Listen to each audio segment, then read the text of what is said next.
We are doing season 3 now.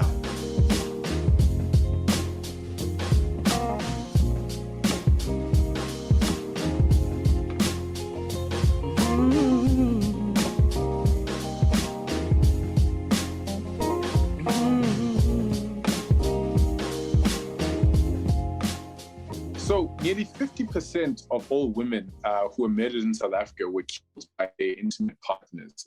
If you think about it in reverse, if husbands and boyfriends did not kill their female spouses, half of those who died by homicide may have been alive today to listen to this episode. So there's clearly a war on women and their bodies in South Africa, but what is behind it?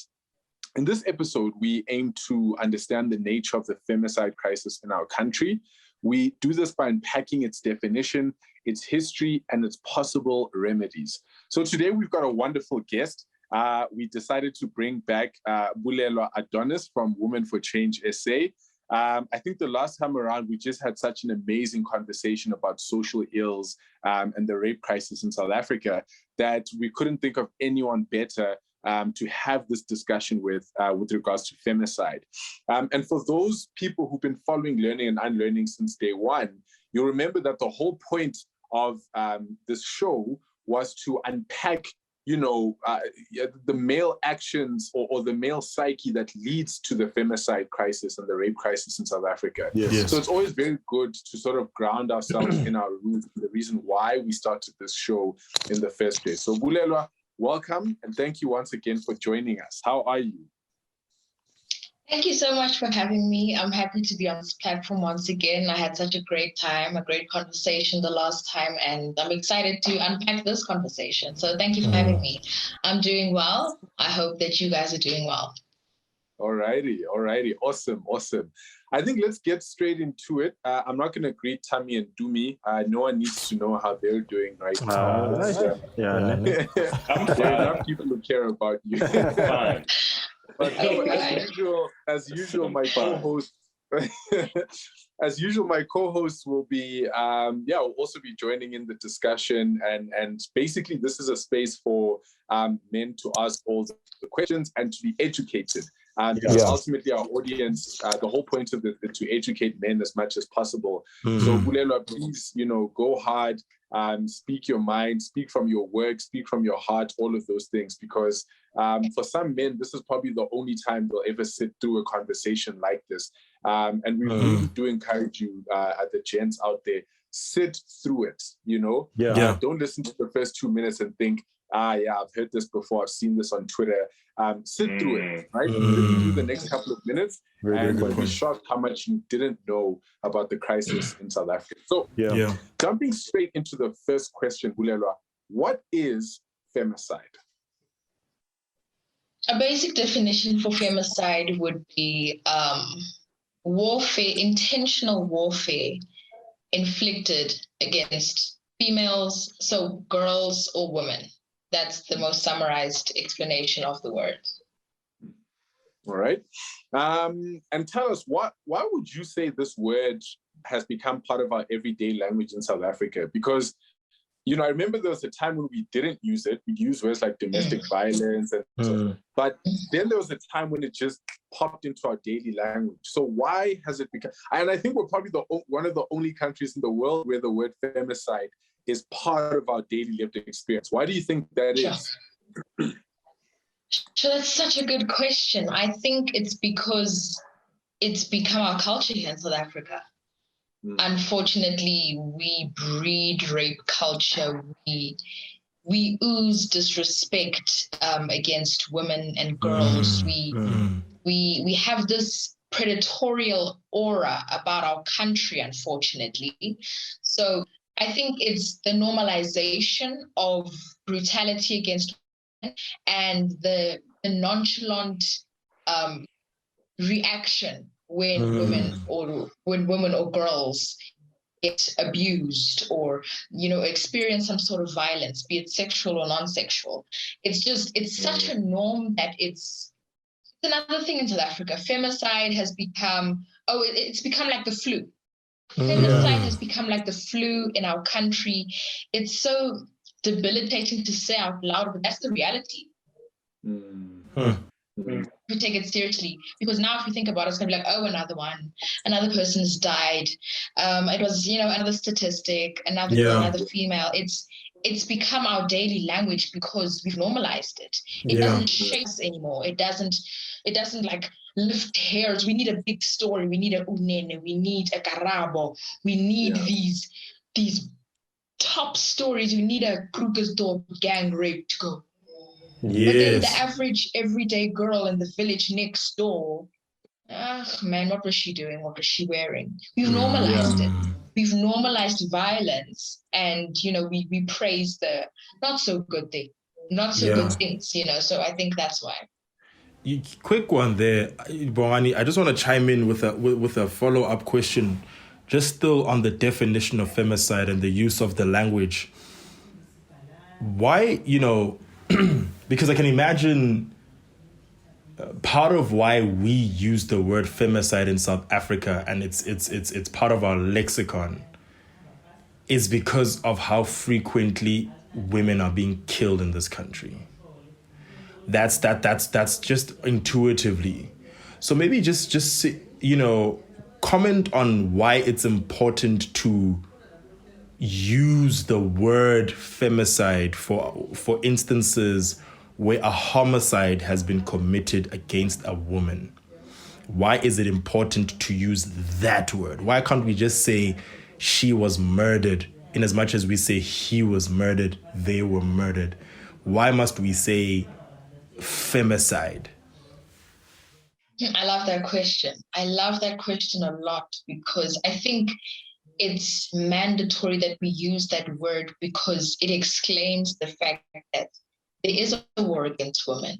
And it makes me feel some type of way to use the word war, because it would mean two parties, but women don't fight back.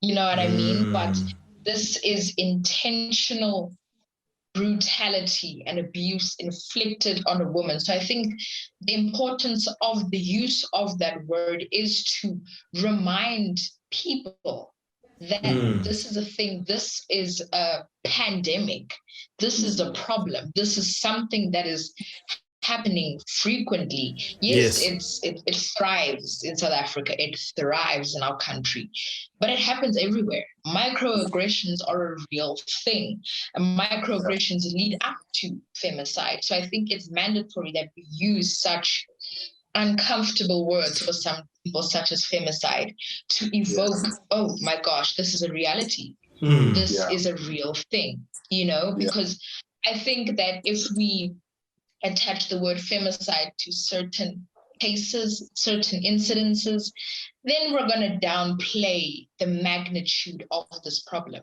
not just in South Africa, but globally. Right. No, definitely. Language is extremely important.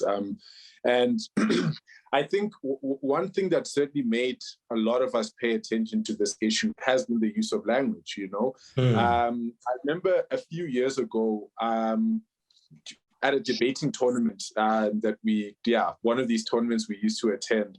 I remember meeting up with a Namibian friend of mine, and her and I were discussing crime in South Africa and crime in Namibia.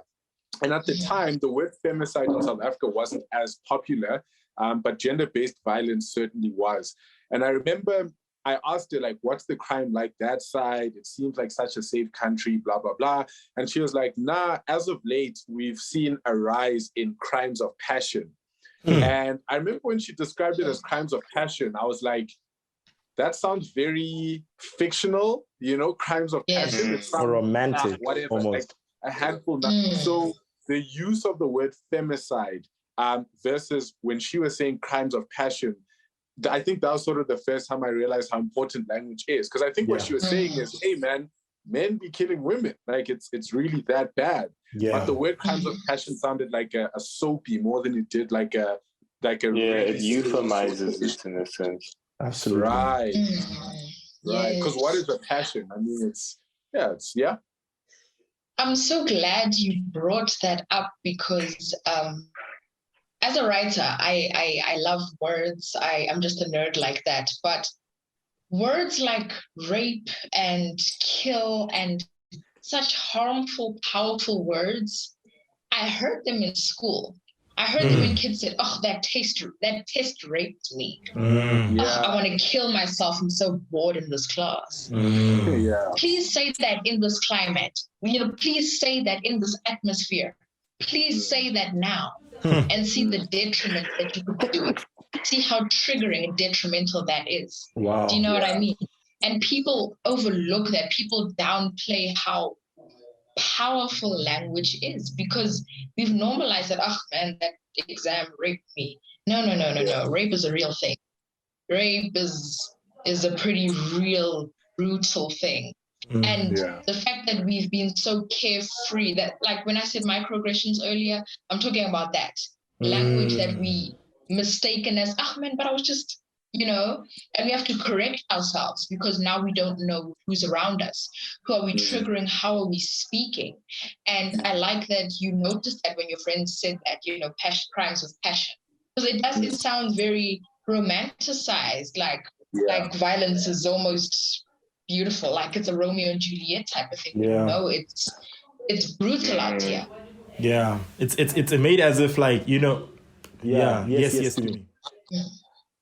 No, I was just going to say, I think that another point that sort of underscores the importance of language and using appropriate language in appropriate, circumstances is, what makes being deliberate about, using the word femicide in appropriate contexts in South Africa is, like you say, Bulelwa, there's an extent to which we normalize using words like rape and kill in euphemistic and jovial settings. But I think what's alarming, and perhaps could be where that might be permissible in other, like maybe other countries, other contexts, what's alarming in this one is that I think we forget just how many women have been victims of rape and gender-based violence and sexual assault and sexual harassment, right? So when we speak about these things as euphemistically as we do that forgetting that the likelihood of making a statement around the woman who's been raped, it's probably more likely that you are making that statement around the woman who's been raped than the likelihood that you're making it in a space where no one's been affected by rape, right? Yes. And I think, that's the other thing that's so frightening about South Africa, it's omnipresent, right? Like rape is just a constant that we can't get away from, just because of how widespread and pervasive it is. Yeah, and so is femicide.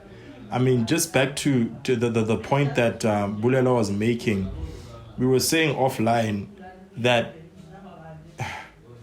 the issue is so, like, in journalism, they call them evergreen stories, like a shack fire.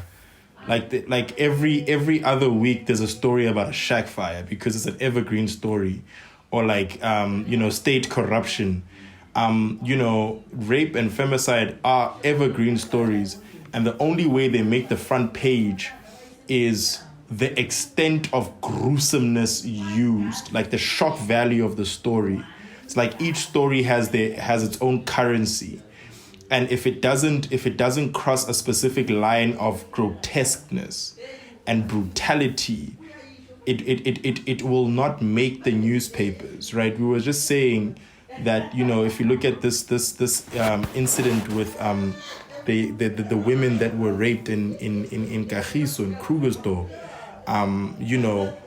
when was the last time we heard about rape on the news? Rape on the news, right? So it's probably 10 years, surely, if it wasn't a celebrity. But we heard about this rape because it was the most gruesome possible gang rape you could imagine in your mind, the kind that you encounter in times of war, where rape is used as a tool of oppression. Do you see? So it's such a crazy thing, And just to ask you one more question from my side there. Sorry there, Frank. Just from your, again, it's like I want us gents to kind of get a picture, right, of what this thing is and how it manifests itself. because Bongani speaks about a crime of passion, and we feel like we hear these stories over and over again. If you may, is there a specific case that you are working on in the foundation that you can kind of divulge, like give us the actual story, because it's real people that kill people, right? There's a show on Moja Love called Ufelani, and my goodness, 80% of those shows are about femicide. Those episodes are about femicides, and it's the burning question, Ufelani. You know what? Like, why did you stay? Which is a problematic question to put up front, but it's a question that ordinary South Africans ask. So, can you speak about something like that, like a story that you've encountered in your activism work that has particularly touched you regarding femicide in particular, even if you tell it from the family perspective or whatever? Honestly, I'm not sure if we can speak about that. Yeah, but I know that most of such context, mainly our founder deals with it. Yeah. But I feel like all stories kind of hit your heart. I mean, now that we're making the fundraiser for Krugersdorp, I think that now that we put like information out, I can maybe dive into that. Mm-hmm. I think that one was kind of, it hit home in a sense, not that the other ones don't hit home, but I mean, the fact that on the news and the headlines and what, like, for instance, like the ministers will say is that it's these illegal migrants. Firstly, you are taking away what the problem is. Yeah. This is a rape issue. This was a gang rape. And the fact that they stripped the reality of the story and made it about the fact that they are not from South Africa just baffled my mind. One, the fact that the victims are only being helped because we're asking for help, but our government said, no, we're going to see them. We're going to, we're going to help them. Nobody's help giving them mental support, psychological support. They've lost personal things, IDs. They've lost equipment worth 1.5 million rand. They've lost makeup that's about 30,000 rand worth. And then that's just outside of the fact that because their addresses are leaked and they can't work anymore. They can't be with family or friends. They can't be in communication either. So imagine experiencing all of this and not being able to fend for yourself, not being able to. And when did this happen? I think this was this in July, if I remember correctly. Yeah, it's not probably this is a month July. Ago. We're entering September. Yeah. We are entering September, and hearing the victims say that we feel like we've been forgotten hits home, because it's like, and the fact that they need to be recorded and needs to be, and we have to make these videos that we need to send overseas and throughout the country, globally, to say that, to hear the victims saying that, we feel forgotten, we don't feel seen. It was just a one-time, a 1 week story where they're like, it was a gang rape and the focus is not on them. Heroin. I think it's stories like that. I mean, I can't speak on behalf of, the predators and whatnot, but hearing things like, you go there for a video, like a music video, and, you're just an innocent model, you're there to do your job, and little did you know you're going to get shoved into a hole and you guys are going to take turn being raped for hours. Talking about 30 to 60 men, if I remember correctly. And other people on set are being stripped of their clothes, being beaten, being robbed. People are being stripped of their dignity. People are being stripped of their important assets. People are being just stripped of life in general. And the fact that we could turn a blind eye so quickly as a country on our top story in a long time, femicide-wise. Yeah. But yet, this happens this happens every day. This happens every single day. like Boitumelo said, it is more likely that you are in the presence of someone who has endured some sort of violence. Sure. You are more likely. So I can't exactly like pinpoint stories. I think they're all quite personal. They're all, I know with me, with my personal DMs, people, since I opened up about my own story, a lot of people have spoken to me. And I think what breaks my heart the most is hearing that, no, I'm not going to open a case. And I understand why, being in that process myself, and your story just being shut down because it's not good enough. Sure. Because like you said, Tammy, you need it has to be gruesome, it has to be gory, it has to be, like they portray it on media, or on the movies or on TV, that has to be bloody and messy. I need to have scars to matter. But I didn't have that, so we killed your case. And you took too long to open the case. Yeah. So that also gives us added motivation to open up in this country. So I don't think I answered the question. No, sure. You went far, because, for me, it was just about, it's not just statistics, bro. Like, it's people. It's living, breathing people. And that are not only victims, but that are perpetrators. Yes. Yeah. No, that's good. And but also, I think. Say that. No, I was just going to say, like, there's obviously there's the broad social violence that femicide sort of comes with, right? But there's also, in this instance, we're talking about like the murder of women on the basis of their gender, and there's there's the cost of grieving a femicide victim, right? And I think it's not just the toll on or the impact on victims specifically. It's the ecosystem of family and people who are impacted by acts of femicide that surround those people and are left to grieve them. So it's just it's not this thing. Sure. And I think even in your contribution, you answered one of the questions that was going to come up about the criminal justice system. And I think you painted such a very vivid and scary picture of what it looks like when you show up to the police station, and you don't look. The fact that they expect you to look a certain way in order for them to take you seriously is quite scary. And I think it brings discomfort. It probably brings discomfort to a lot of women around the country, because sometimes sexual assault doesn't play out the way that it does on TV, and yet it's as bad, So I think it's quite scary that the criminal justice system really only opens its eyes to like extravagant TV-like violence, and not the type of everyday violence that women experience.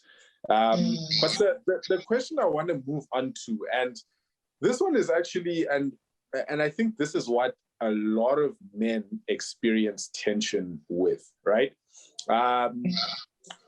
It centers around the importance of naming the victims and perpetrators in these issues. So this is a twofold question. Number one, I think you can hop on, naming the victim. What does that mean, from a dignity point of view, from a visibility of the story point of view?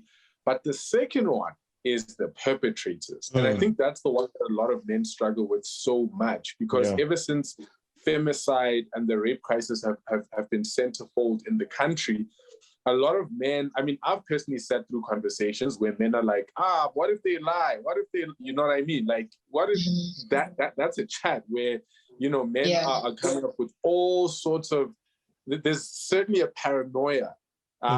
Some of them probably because they know what they've done in the past, and the fact that like at some point the chickens are going to have to roost.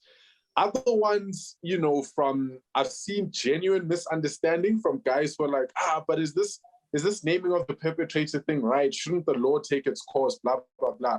So I think I've really seen men struggle with this one the most. But let's start with naming the victim and then naming the perpetrator after. So on victim, what is the importance of naming the victim? I'll start by saying it's very important that the victim keeps their name, because keeps their name. Let me tell you, once you've been violated, you are a violation. You are a crime scene. You are victim or survivor. You are, oh, that happened to you that year. You're that girl, right? You're nameless. Yeah, you Jane are Doe. what happened to you. Yeah. So I think it's powerful and empowering to keep the victim's name, because more than often you'll get stripped of your name when something happens to you. You become a statistic, an unpopular statistic. You, like I said, you're no longer who your birth certificate says you are, who your parents say you are. You are quite literally what happened to you. You are the leftovers of who did what they did to you. Do you know what I mean? These are things I've heard. These are things that have been said. This is the reality. Victims' names need to be remembered, because our country shows us on a daily basis that it's easy to forget them. Our country shows us that we have a very short, our concern to femicide is battery powered. So by naming the victim, at least we keep that person alive, even if they are still alive. Because when you're violated, it's literally somebody killing you inside. Wow. You are a walking and breathing corpse. I myself felt like that for many years, and from time to time have that feeling, because it is a reality. And the fact that, going back to the definition of femicide, when I said the intentional war on women,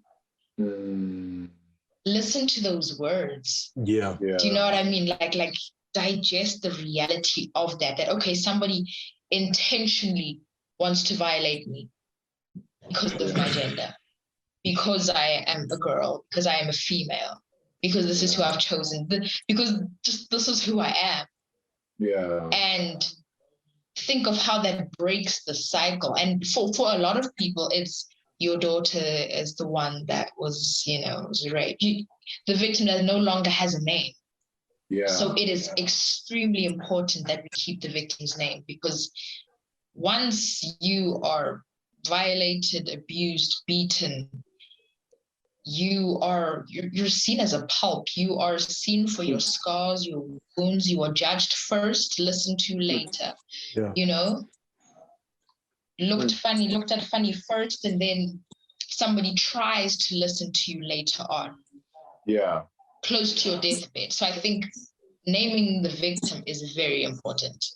Yeah. Sure. And then naming the predator. My goodness. The predator. Yeah.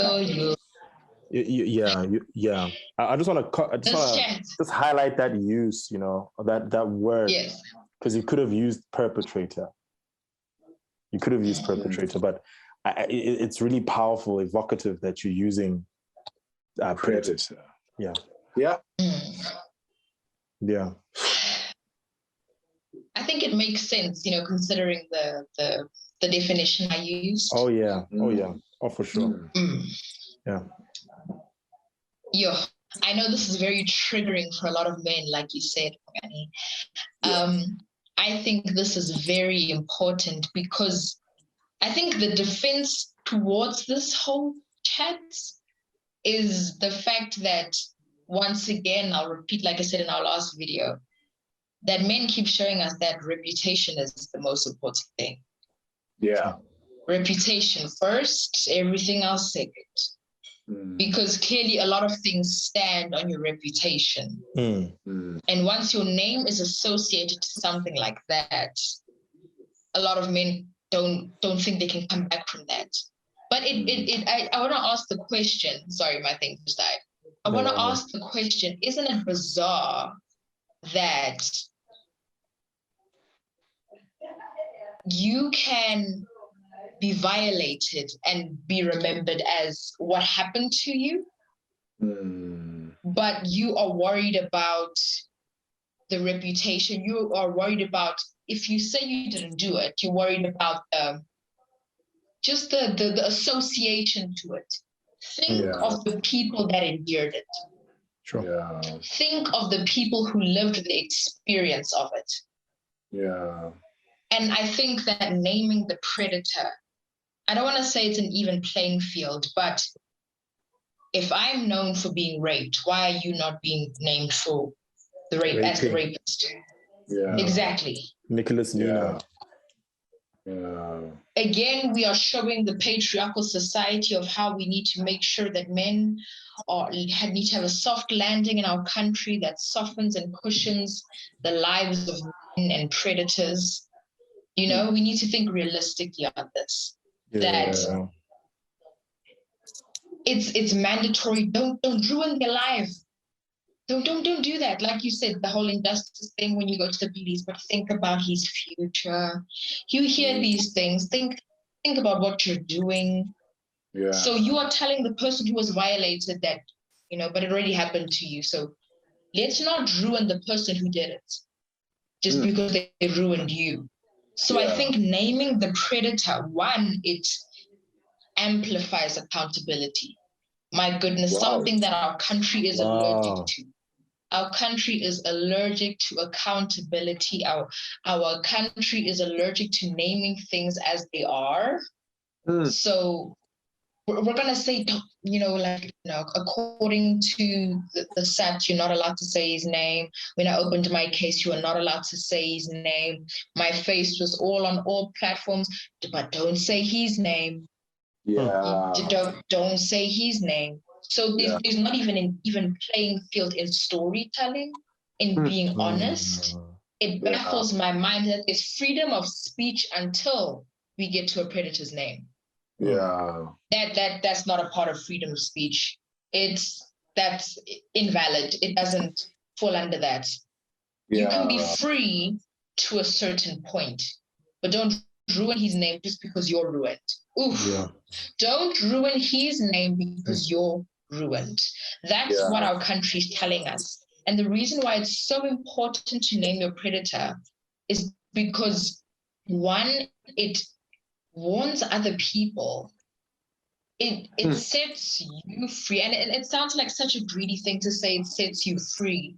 But how is it that my name can be used, but your name can't?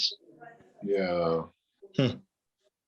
Yeah. How degrading is it that we can do this to a victim's name, but we can keep the predator's name intact and call it equal? Yeah. Why don't we crumble both names? Yeah. Even though the victim is the one that endured the deafening of their inner self. Yeah. Yeah. But we're so focused on, my name can't be associated. We're so focused on an association, on an attachment of something. But you forget that you are associated with the killing of a human being inside. Let's start there. Or the killing of a human being in general. The killing of a human being internally. Yeah. Yes, and sometimes in real life, because I mean, the murders also happen. So that could be a literal thing as well. Yeah. But I also feel like a lot of even our sisters who've been murdered, even I feel like they personally have died before they were murdered. Yeah. Even watching your life, knowing that this man is going to continue, but I'm going to leave. Yeah. And I'm just going to be known as a dead body. I'm just going to be known as another dead body. That goes to that's another reason why I said it's empowering for the victim's name. But accountability is so important. I really wish you could see the passion in my face, but like, it's fine. I'll get my adapter now. But like, this whole defense thing of your name, and what if they're lying? it makes me wonder, it makes me ask so many questions that why is it that a man's reputation takes precedence over the reality of somebody, over somebody's lived experience. Yeah. Sure. Why is it that we've given so much weight and power to a predator by defending their name? Because you're innocent until proven guilty, something like that. You're still proven guilty, but yet the victim is an automatic liar. Yeah. And if you want to talk statistics, let's look at statistics. That is like a 5% chance, a 2% chance. Because yes, unfortunately, you do get those people that lie. I'm not going to sit here and deny that. That is a disgusting reality that baffles my mind. So we had a bit of a technical difficulty there while you were deep in your thoughts, Bulelwa. But luckily, we've been able to get back. But yeah, we'd like you to continue a bit more on the point. And I think one of the thoughts that I've been having as you've been speaking is, you know, in femicide cases, a lot of the time, I don't know, it's, and also I'm sort of poking at your writer brain here as well. But there's something to be said about, you know, the guy keeping his life after murdering a woman, and also keep the dignity of their privacy and things like that. So I don't know, what do you have to say to an issue like that? The fact that you just took someone's life, but at the same time, like you said, not only do you get away with the crime itself, but you also keep your confidentiality, your privacy. You get to sort of mold your own life after that. Why do you think that naming, to reintegrate into society?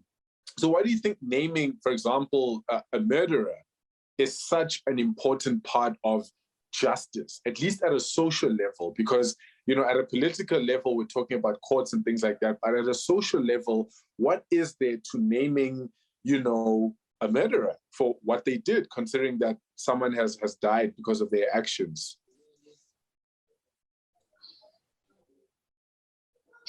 I think in that case, socially, by naming them, I think we really, as a society, we downplay how powerful and impactful it is to name a perpetrator or a predator.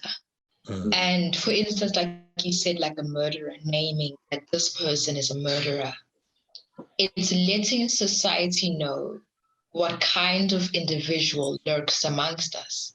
And when I use the word accountability, it's putting a standard, not just on that person, but everybody else, that this person should not be amongst us. That this should not be allowed. Do you understand what I'm saying? Because I feel like as people in our country, we are a bit too laid back. We are Mzansi, we make jokes, we laugh, we fight in parliament, we're not serious. And that is very detrimental. And we feel the detriment of all of these little things that we take for granted, like it's the personality of Mzansi to joke around and not be serious. And when it's like people like Women for Change, when we do a bit too much, you know, in terms of being honest about what is happening in our country. And when you name someone as this is a rapist, this is a murderer, it kind of sets apart what a proper human being is and what a perpetrator is. Do you understand what I'm saying? Like we start putting standards. Because I think, I don't know if I'm saying this properly. I'm not saying it the way I want to in my head, which is frustrating me. But what I'm trying to say is that when you name a perpetrator, or I'm gonna stick to predator, considering the definition of femicide. Yes, of course. When you name a predator for who they are, one, you kind of even out the playing field, because I don't want to say both dignities are gone, but like, I guess both reputations are in the mud at this point. And by naming, you no longer normalize the fact that this is okay. By naming someone and pointing a finger, you cause everybody else to look. Is that not true? Just think about it back if you pointed someone. Such a good point. Do people not look? Yeah. You focus on this person and the wrong in them. Yeah. And I think it's so important that they're named for what they do. So like in an instance like this is a murderer, because people now know that this person is a danger to us. Yeah. This person is not only a danger to the person that they murdered, but to the rest of us. Yeah. That there is a broken factor in the society or this community of ours when we pinpoint certain individuals. Right. Because if we normalize it, then it's just going to be another thing. Then we're going to blink our eyes, and then we're going to be as a community of gangsterism. We're going to be led by these people. We're going to be run by these people because we didn't call them out. And then it's going to hit home when one of them touch one of ours. Yeah. Oh, yes? Yeah. No, yeah. I mean, it really reminds me there, Bulelwa, of, because what you're making is a philosophical point. It's really the point of the criminal justice system. If you're thinking about this like philosophically, that the reason why anybody gets incarcerated, tried, taken through a court process, is because insofar as our social pact as a society, this person is in breach. And as a society, we need remedy for what this person has done in breach. Like if I think of like the American jurisprudence, it'll be if it's a criminal trial, it'll be the people versus X, right? Because what we're saying is that as a society, a crime has been committed against us as a community in general. And I think and I think just the balls to name the perpetrator is that active participation in accountability, as you were saying.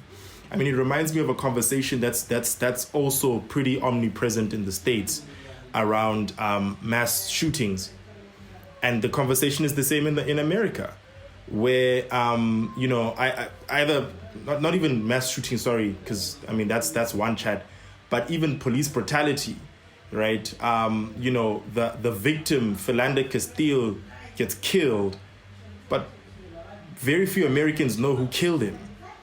Very, very few Americans know the actual perpetrator. And it takes a very long time for that information to come out, even though it's point blank on camera.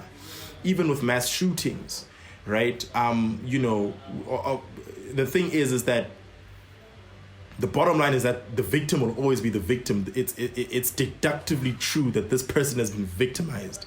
And there is no court procedure that we need to ultimately find beyond reasonable doubt to prove their state of victimization. It's objectively true. The person's dead. It's finished, right? We're burying them. There's an obituary. There's a funeral service. There's a memorial service, right? Here is the victim. But the fact that we tend to debate around that for the perpetrator is very concerning. And I think also, just one more point from my side there, Bongani, I think fundamentally, I think it's indicative of how the society itself perceives the victim or the kind of victim. It's as if it's a society that's okay with women dying, and not okay with men killing them. Do you understand what I'm saying? Like it's a bit twisted and counterintuitive and illogical to an extent, but it's like in the States where it's almost like a society where they are okay with black people dying, but not with the fact that cops are killing them. And that's why if you say things like defund the police or If you say if Black Lives Matter, you'll hear Blue Lives Matter immediately. You know, and all those kinds of things, you know, and so it's like fundamentally, I think if we can't socially engineer ourselves to get to a place where we hold a disdain, at least an immediate disdain for the predator, we're saying something about ourselves as a society. That all we want to do is mourn. Yeah. I just want to piggyback on what you just said. Yeah. It blows my mind, but more so than anything, it breaks my spirit when I see how in America, for example, how Black people we've like almost rehearsed and we've practiced, and it seems like they're perfecting how to calm the innocent Black person that is being brutalized by the police, where nobody else is trying to speak to the police officer that is doing the brutality. No, it's no, don't fight him, don't, you know, we're normalizing that. We are normalizing giving the shooter some McDonald's and some water to drink on the side of the police car, but then we are wondering why there's so many mass shootings when there's such a loose access to guns. Let's start there. So bringing it back home, we wonder why we're the rape capital of the world when it's little things like don't say the predator's name. It starts there. It's when your justice system says to the victim, you don't matter. I'm going to go and nurse the predator and give him some water and some McDonald's and just nurse him because I feel like he's in better fit. He's more important to us than you are, you broken thing. That's how it feels in South Africa to be a victim. You're a broken thing.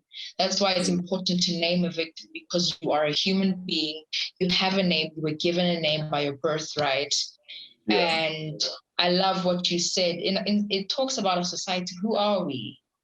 Why is it that you don't talk about that? You're so boring. You talk about that all the time. That's if the conversation is boring, what about the reality of it? It's so boring. Women are always scared. Oh, are you a woman? Do you live scared? Do you live scared? Do you love going to? I remember it was just the other day when I think I said this the last time when I was with my grandmother. We went to her house and we got into the gate. She said lock. She has like 3 gates in like just leading up to the door. Yeah. And she's like lock. And then she's like, you never know. And I'm like, wow. This is the reality of a woman in our country. And you won't even allow me to say the name of the individual that broke me inside. Yeah. Crazy. Sure. Yeah, no. Yeah, there's definitely a lot to be said. Yeah. I think as far as, you know, sort of bringing the conversation to a close, last time around, I remember we spoke about the things that men can do, at least with each other, to hold each other accountable. But I think I want to take a bit of a different route this time around, because by speaking about how men can hold each other accountable, we've spoken about the social and communal aspect. But what message would you give to the individual guy? You know, because with something like femicide, I found that oftentimes men grossly underestimate their propensity to be violent, especially towards women. And with femicide, you know, I don't know what the exact split is. I do think that a lot of men do it intentionally, premeditated, calculated, you know, manipulate this person throughout their relationship until the final moment.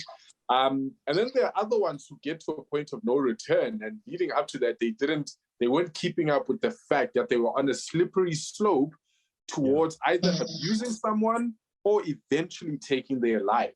So what advice would you give the individual man about the checks that they also need to watch out for in their own mind, in their own reactions towards, when women frustrate them, when women make them angry, when women annoy them. Very normal human experiences.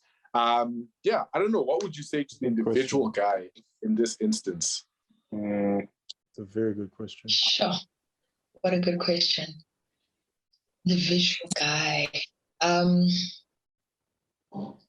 I think I would start by saying, lay your habits on the table. Okay. So what have you normalized? Okay. What is normal to you Okay. when it comes to like treating a woman? And if it's hard for you to look inward, I suggest sit in your environment and look at the behaviors that have been taught to you. Yeah. And it's not even intentional, but like what you see is what you intake. Yeah. Whether you adopted it or not. Yeah. And I think start picking up the reaction of women towards your habits. And when you realize that, my temper gives her a bit, makes some girls go, what's wrong with you? Like I think it's so important, pay attention to the reaction too. Pay attention to the reaction. Let me start there. Pay attention to a reaction. Sure. And then and that will help you pinpoint, wait, what did I just do? Why did she jump like that? Why did I hit her? I hit her because she wasn't listening to me. Why must she listen to me? Why is it important that I take the lead? That's why I say habits. Like build on lay down what you've normalized. Really focus on the reaction. And that will help you reflect on what to work on. So if you see that, or you may be thinking that, okay, but no girl has ever acted some type of way. It's little things like if she's a bit more quiet. Yeah. And yes, you don't have to be the most, I guess, socially aware human being or whatever.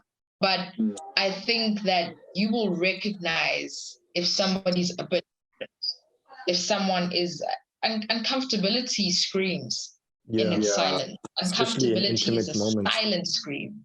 Yes.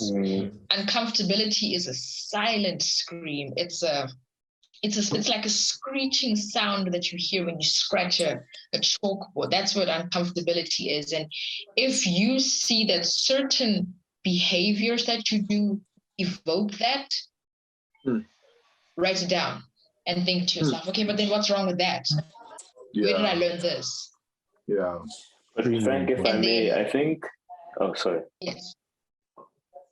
Sorry. No, continue.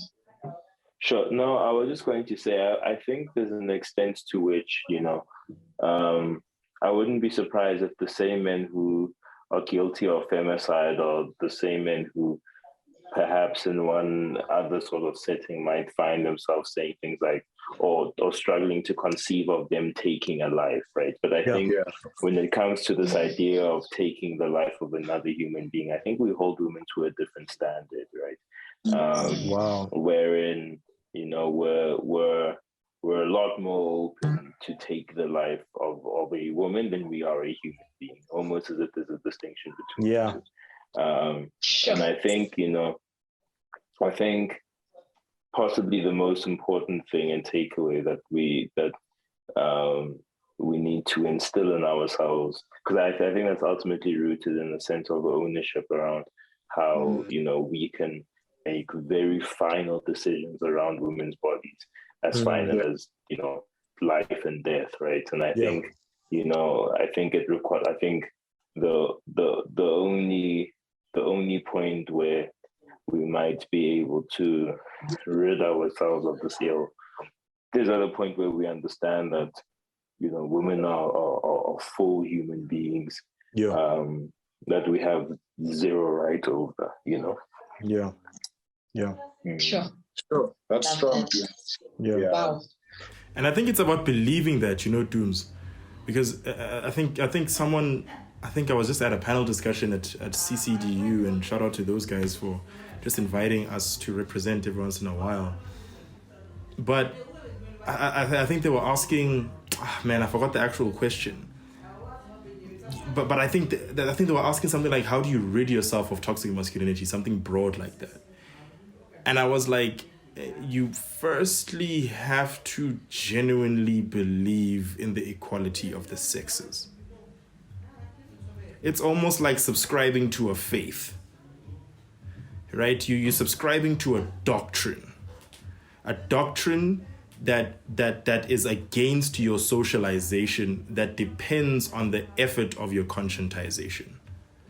Like, if you've never been raised to see women as your equals, it's important to first believe it in your mind, say it with your mouth, and therefore do the things that will make it manifest in your actions.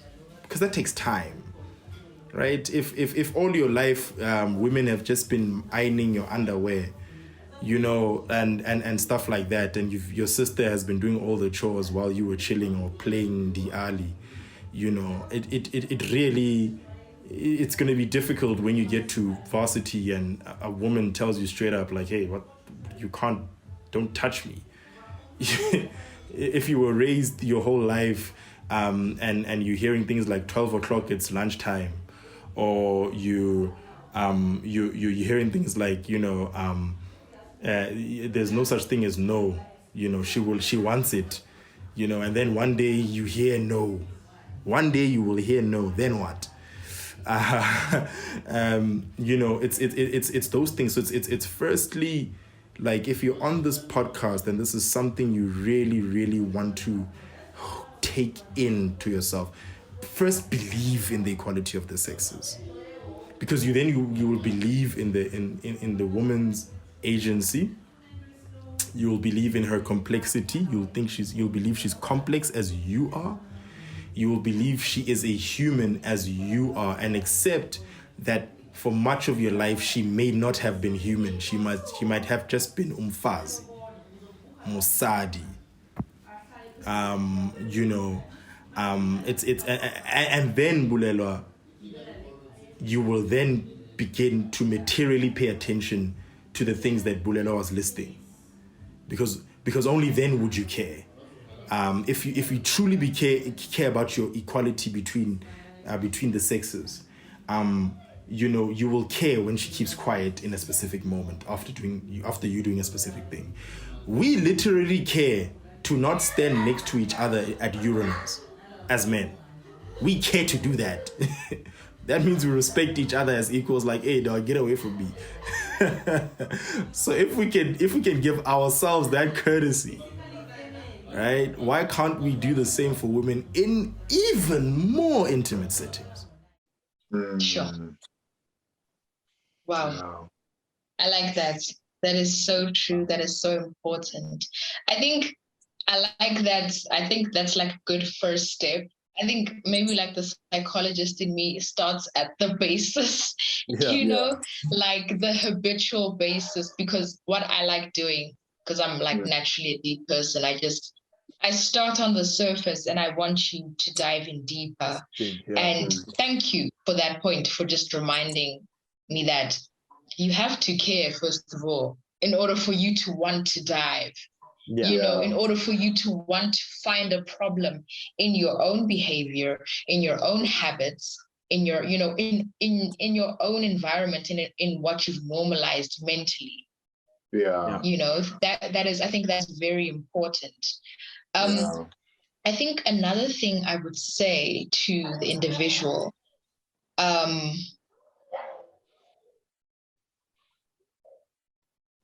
would say that don't think that you're always right.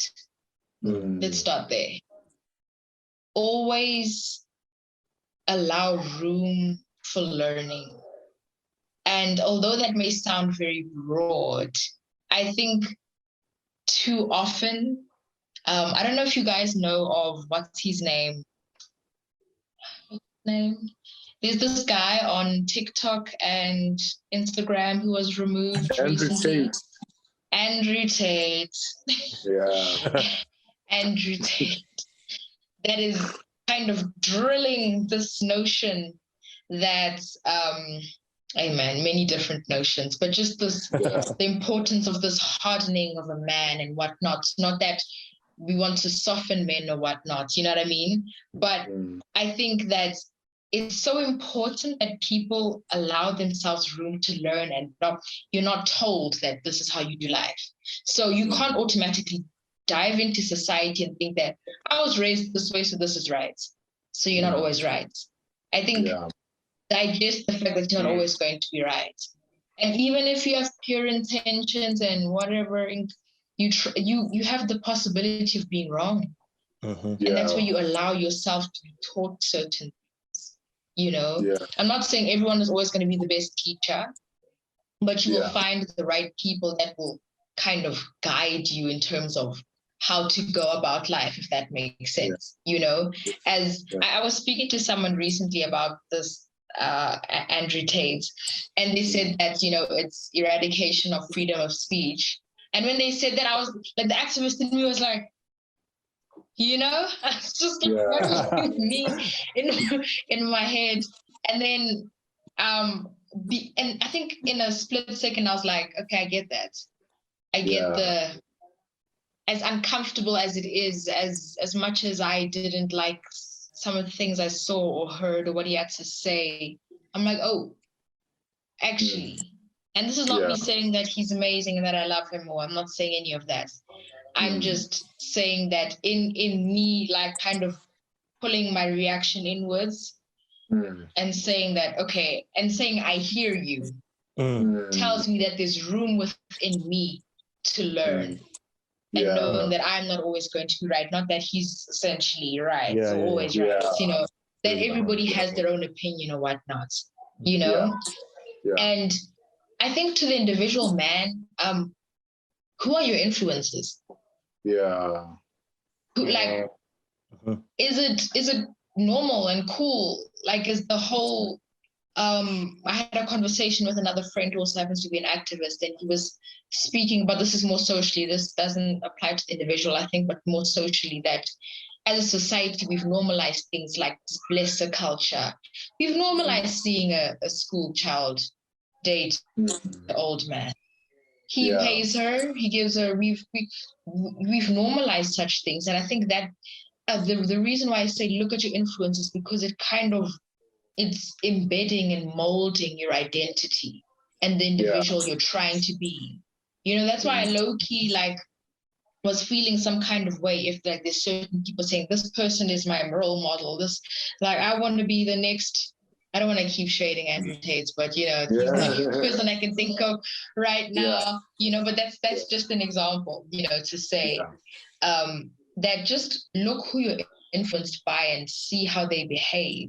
You know, but like at the core, yes, people will portray good and well and put together, but if somebody's, you know, thinking that it's cool to beat on women and talk down on women and you're laughing and you find this funny, please look inward. Please ask yourself, is this, if they're not laughing and I'm the only one laughing, does it tell me that I'm almost in likeness in mind to this individual? What does that mean for me? What does that mean for my future? What does that mean for my behavior onto somebody else? How am I going to contribute to the food chain of the society? If I think like this, you know what I mean? That's no, that's very powerful. That's very, very powerful. On that note, we do have to park the bus on the chat. But I think, you know, ultimately you have given us a lot to think about. I think the Andrew Tate example is going to be so relevant to so many guys, because I was actually having a discussion with these guys about sometimes YouTube just breaks your algorithm, you know, just because you're a guy. But ultimately I think it's very important to do that introspection and figure out or the two biggest takeaways. One, who are your influences? And two, the humility to want to learn, to be teachable by everyone around you and to not always assume that you're right. And I think for the guys who are watching, that should be your big takeaway as far as your application. So thank you so much, Bulelwa, once again for coming through. thank you for having such a rich discussion with us. Yeah. I really, you are the perfect person to flesh these issues out for our audience and making sure that they really understand how bad these issues are in South Africa. And even for our audiences in other countries, we hope that you were able to learn something and draw similarities between your society and our society as well. So thank you so, so much, Bulelwa. We'd also like to give a big shout out to Mohale Rasahala for digital marketing and cover art. A big shout out to Tato, Tabo, Lou, the whole team at Engage for really putting this episode together. Ultimately subscribe to the podcast on Spotify, Apple Podcasts, Stitcher, or any of your favorite platforms. Please remember to give us a 5-star review and leave a comment. Please share the podcast to your family and friends. Reach out to us via the survey in the episode podcast description. And from us here at the Learning and Unlearning team, including Bulelwa, thank you and goodbye.